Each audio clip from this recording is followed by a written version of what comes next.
Cette image a marqué les esprits. Un beluga, émacié, échoué dans la Seine. Une opération de sauvetage hors norme et inhabituelle. Il est important et urgent de le sortir de cet endroit-là, où il est dans une eau douce. Or que cette espèce-là, on sait, peut passer du temps en eau douce, mais pas trop longtemps non plus. Donc il est urgent de le remettre en milieu salin.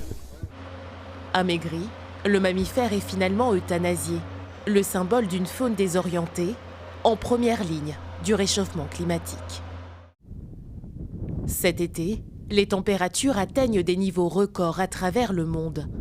Les glaciers du Groenland continuent de fondre, le ciel gronde, provoquant des pluies torrentielles, insuffisant néanmoins pour abreuver des sols impénétrables.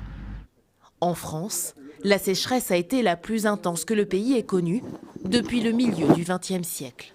On est dans un contexte qui ne correspond plus à aucune habitude. On n'a jamais connu une sécheresse comme celle-là. Et la mauvaise nouvelle, c'est qu'aussi loin que notre regard porte, on n'a aucune raison de penser que ça va s'arrêter. La planète s'embrase. Aucun continent n'est épargné.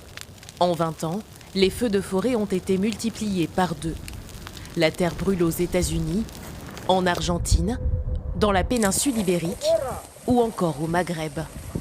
En Algérie, dans l'une des zones les plus humides d'Afrique du Nord, les incendies ont piégé des familles entières sur les routes.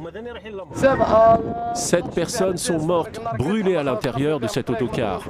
La route était fermée, il n'y avait pas d'échappatoire. Vous pouvez le voir par vous-même. Le feu a couvert toute la région.